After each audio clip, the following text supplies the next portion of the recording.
μόνο κάτι την ώρα του μαθήματος. Έβλεπα αν θέλετε, μια στοιχεία κοινωνικότητας σε όλο τον χώρο, ή δεν είναι έτσι, κύριε Οικονόμου? Ακριβώς έτσι είναι. Έχουμε την ευχέρεια σχεδόν όλους τους φοιτητές μας, τουλάχιστον αυτούς που έρχονται στο μάθημα, να τους ξέρουμε με το μικρό τους όνομα. Και αυτό είναι ένα από τα πολύ μεγάλα πλεονεκτήματα των τμήματων μας, και το πληροφορικής και το τεχνών ηχοκεϊκών.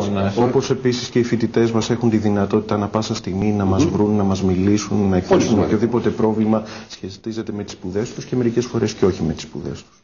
Μάλιστα. Ας μιλήσουμε λίγο και με αριθμητικά δεδομένα για να έχουμε μια εικόνα τι γίνεται. Πώς είναι οι φοιτητές στο τεχνικό εικόνα, σε εμάς εισάγονται επισήμως 70 φοιτητές το χρόνο, οι οποίοι μαζί με τις έξτρα κατηγορίες που δεχόμαστε πηγαίνουν περίπου στους 100. Το τμήμα είναι πενταετούς διάρκειες, οι σπουδές είναι πενταετούς διάρκειες, που σημαίνει ότι αυτή τη στιγμή είμαστε γύρω στα 500, έχουμε 500 φοιτητές. Αντίστοιχα, αν έχεις πληροφορική ή όχι? Μας δεν είναι ακριβώς έτσι. Παίρνουμε περισσότερους, γύρω στους 120 επίσημα, αλλά λόγω των μεταγραφών έχουμε ένα πάρα πολύ μεγάλη μείωση που φτάνει και πάνω από το 50%. Δηλαδή από τα 120 άτομα δεν το έχω καταλάβει. 50 ή 40. Δηλαδή έρχονται εδώ πέρα για λιγότερες μονάδες πιθανόν και στη συνέχεια πρέπει μεταγραφή. Τι ακριβώς είναι? Ακριβώς. Ειδικά μετά από με τους τρίτεκνους η ρύθμιση, όπου έχουν βάσει του νόμου τρίτεκνους, του νόμου το δικαίωμα να πάρουν σε οποιοδήποτε ομοειδές τμήμα, τα 120 άτομα πέφτουν πάρα πολύ χαμηλά. Απ' την μια πλευρά είναι καλό γιατί έχει πολύ λιγότερο κόσμο και κάνει πολύ καλύτερη δουλειά. Απ' την άλλη είναι ερωτηματικό για την ίδια την πολιτεία. Εντάξει, η υπογεννητικότητα έχουμε. Πώς είναι αυτή η τρίτεκνη κάθε χρόνο? Τι να πω, εμάς από τους 120 μας μένουν στους 50. Εκτός και αν είναι ένα από τα στοιχεία αυτού του περιβόλου των Greek Statistics. Δεν ξέρω πόσο επηρεάζει και εσάς. Όλα μας επηρεάζουν. Οτιδήποτε συμβαίνει στην ελληνική πραγματικότητα επηρεάζει και τα πανεπιστήμια. Ούτως ή άλλως τα πανεπιστήμια είναι ζωντανό κύτταρο της κοινωνίας. Απλά, ειδικά σε αυτό το θέμα, θα ήθελα να επισημάνω ότι τουλάχιστον εμείς στο τμήμα τεχνών ήχου και εικόνας δεν έχουμε αντίστοιχο πρόβλημα. Γιατί πρώτον δεν υπάρχει αντίστοιχο τμήμα, οπότε είναι αδύνατο να φύγουν κάποιοι. Είναι και από τις σχολές εκείνες που τις επιλέγει κανείς. Ναι, έχουμε στο επίπεδο των στατιστικών που είπαμε και πριν, είναι αξιοσημείωτο ότι περίπου το 40 με 50% των εισακτέων έχουν το τμήμα πρώτη επιλογή. Το οποίο σημαίνει ότι κάποιος έρχεται συνειδητά να σπουδάσει στο τμήμα, οπότε αποκλείεται και όλα να φύγει. Και για μας είναι πάρα πολύ σημαντικό. Βέβαια και τμήματα όπως η πληροφορική είναι για αυτά που είναι από τις σχολές επιλογής. Είναι δύσκολο να πας να επιλέξει κανείς την πληροφορική αν δεν έχει αυτή την θετική προδιάθεση. Η αλήθεια είναι ότι τα παιδιά έρχονται αρκετά συνειδητοποιημένα και ψαγμένα. Δηλαδή, πολλές φορές και εμείς στο μάθημα μαθαίνουμε μέσα από το μάθημα για καινούργιες εφαρμογές που βγήκαν στο ίντερνετ. Γιατί πιστέψτε μας, με την έρευνα, τα διοικητικά μας, και εμείς καμιά φορά δεν ξέρουμε τι καινούριο βγήκε. Και ευτυχώς υπάρχουν τα παιδιά στο μάθημα μας λένε: κύριε, βγήκε και το τάδε εφαρμογή και δείτε και το τάδε πρόγραμμα. Και αυτή είναι μαγεία. Αυτή όμως είναι και η μαγεία της διάχυσης, της διάδοσης, της μεταφοράς πλέον της πληροφορίας σε χρόνο Ακριβώς. Μιλήστε μας λίγο για αυτή την ταχύτητα του πώς, όχι από την ταχύτητα μόνο της μεταφοράς της πληροφορίας, αλλά για αυτή την ταχύτητα στο χώρο σας, σε ό,τι αφορά τις τεχνολογικές πλέον εξελίξεις. Οι τεχνολογικές εξελίξεις είναι ραγδαίες, το ξέρουμε όλοι. Είτε αναφερόμαστε στην επιστήμη των υπολογιστών, για παράδειγμα, είτε στην οπτικοακουστική τεχνολογία. Εκεί οι εξελίξεις τρέχουν και γι' αυτό το λόγο και τα δύο τμήματα έχουν στελεχωθεί με προσωπικό το οποίο είναι ειδικευμένο σε τεχνολογίες, πέρα δηλαδή των καλλιτεχνών, παράδειγμα, που έχει το τεχνών ήχου και εικόνας.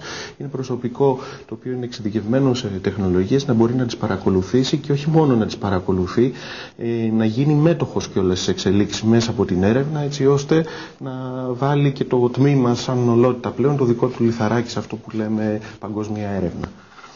Αντίστοιχα νομίζω να έχει στην πληροφορική. Για να μην πω ότι και εκεί είναι πιο γρήγορη η ρυθμία. Η αλήθεια είναι ότι μπορούμε και ζούμε κατά κάποιο τρόπο το όνειρό μας. Θυμάμαι πριν ελάχιστα χρόνια, το 2007, που είχαμε κάνει ένα διεθνές συνέδριο εδώ στην Κέρκυρα και είχε έρθει ένας μεγάλος επιστήμονας από την Αμερική, ο Ιάννα Αγγίλτης, και είχε πει ότι οι αισθητήρες τώρα όπως τους φανταστήκαμε θα μεγαλώσουν, θα επεκταθούν, και κάποιοι για δικούς τους λόγους του λέγανε οι αισθητήρες, τα δίκτυα αισθητήρων έχουν πεθάνει. Και σήμερα έχουμε όλοι από ένα smartphone στη τσέπη μας που μπορεί να κάνει 1002 πράγματα και να αλληλεπιδράσει με το περιβάλλον και επιβεβαιώνεται το όνειρο, η φαντασία μας δηλαδή, περνάνε 2-3 χρόνια και κάτι που σκεφτήκαμε μπορεί να γίνει. Πραγματικά είναι πολύ ενδιαφέρον να τρέχεις πίσω από όλα αυτά. Ακούγεται και ως ενδιαφέρουσα ως επιστήμη. Εντάξει, βέβαια να μην ξεχνάμε το εξής, ότι αυτές οι δύο σχολές είναι ενταγμένες στο Ιόνιο Πανεπιστήμιο. Και το Ιόνιο Πανεπιστήμιο, το οποίο και αυτό, όπως και τα άλλα πανεπιστήμια, περνά τη δύσκολη του περίοδο. Δεν είναι αυτή την περίοδο. Αρκετά δύσκολα. Αρκετά δύσκολα υπό την έννοια ότι η καθημερινότητα πλέον έχει αρχίσει και αλλάζει αρκετά σε σχέση με αυτό που είχαμε συνηθίσει μέχρι τώρα και το πολύ χειρότερο όμως είναι ότι οι προοπτικές πλέον είναι δυσίωνες, δηλαδή προοπτικές οι οποίες σχετίζονται με την έρευνα, με την επένδυση σε διδασκαλία, εκεί τα πράγματα έχουν αρχίσει και γίνονται λίγο απογοητευτικά. Τι εννοείται, για να γίνουμε πιο συγκεκριμένοι. Πιο συγκεκριμένοι, όλοι γνωρίζουμε ότι ένας από τους βασικούς άξονες λειτουργίας του Πανεπιστημίου είναι η εκπόνηση έρευνας, είτε βασικής έρευνας είτε εφαρμοσμένης.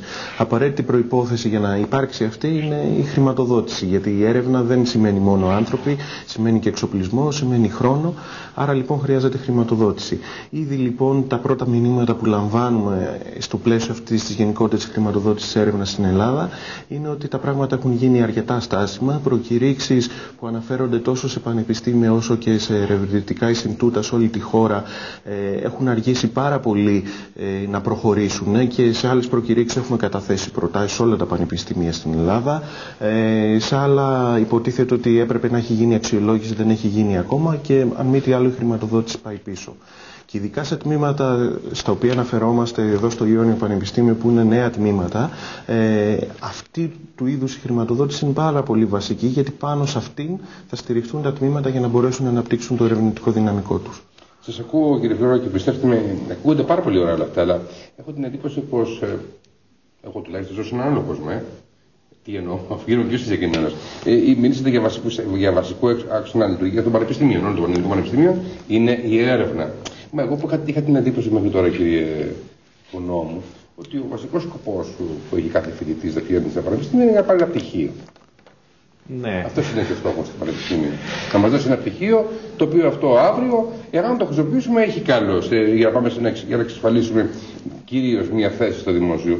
Αλλιώς το χρησιμοποιούμε και για άλλες κρίσεις. Δυστυχώς για πολλά χρόνια αυτός ήταν και παραμένει ο στόχος της ελληνικής κοινωνίας και του φοιτητή, να πάρει ένα πτυχίο και να το χρησιμοποιήσει κάπου ως μόριο και ως χαρτί.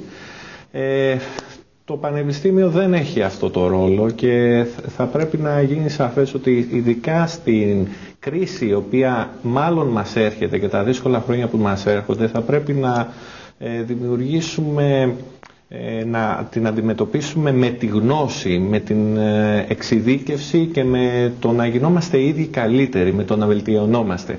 Οπότε το πτυχίο ως πτυχίο αύριο δεν θα κάνει τίποτα καλό σε κανέναν αν δεν αντιπροσωπεύει κάποια γνώση και δυστυχώς ή ευτυχώς θα το μάθουμε.